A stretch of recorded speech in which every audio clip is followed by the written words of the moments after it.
सुनो कहानी के इस नए सत्र में मित्रों आप सबका स्वागत है। आज की कहानी हमें भेजा है आदरणीय विनय सिंह वैस जी ने। विनय जी भारतीय वायुसेना में सेवा कर चुके हैं और अपने सेवा के अनुभवों के आधार पर उन्होंने आज की कहानी का जो शीर्षक दिया है उन्होंने विस्की बनाम रम। इसे आप एक हास्य कथा कह सकते हैं या फिर एक संदर्भ कथा कह सकते हैं।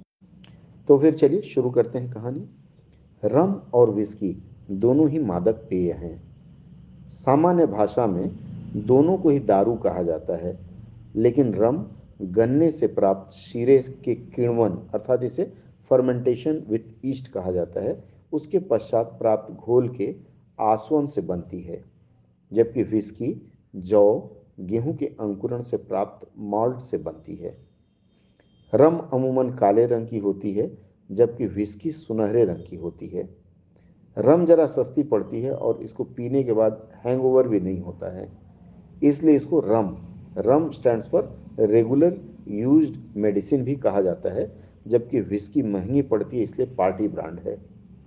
रम की तासीर गर्म होती है, इसलिए सर्दियों में अक्सर इसका सेवन किया जाता है। विस्की किसी भी मौसम में अकेले या दोस्तों के साथ बैठकर पी जा सकती है। रम तेजी से चढ़ती है और उतनी ही तेजी से उतर जाती है, जबकि विस्की जरा आराम से चढ़ती है और फिर आराम से ही उतरती है। सिविल में दोनों के दो भ्रम हैं। पहला भ्रम है, अब सिविल के लोगों में जो भ्रम है उसमें सबसे पहला भ्रम तो यही होता है कि फौज में शराब मुफ्त में मिलती है। और दूसरा भ्रम यह है कि फौज वाली दारू की क्वालिटी बहुत अच्छी होती है और चढ़ती भी खूब है।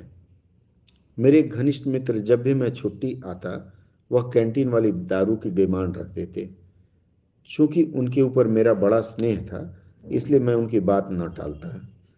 हालांकि मैं अक्सर उनके लिए रम ही ले जाता था, क्योंकि रम प्लास्टिक की बोतल में आती थी, इसलिए रास्ते में उसके टूटने का डर नहीं रहता और जेब पर भारी भी नहीं पड़ती थी।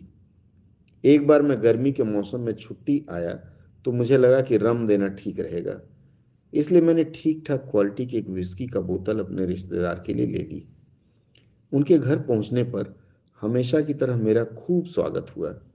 इस बार भी दारू की बोतल का डिजाइन और रंग देखकर वो बहुत खुश हुए। बोले, लगता है यह महंगी वाली है। मैंने कहा, हाँ, यह अच्छी क्वालिटी की है। शाम को मीट का प्रोग्राम रखा गया।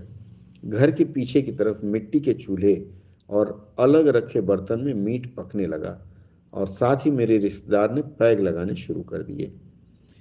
जल्दी जल्दी दो पेग पीने के बाद भी जब उनको नशा नहीं हुआ तो वह मुझसे बोले, दारू जरूर महंगी लाए हो, लेकिन इसमें वह वाली बात नहीं है, रंग तो चढ़ी ही नहीं।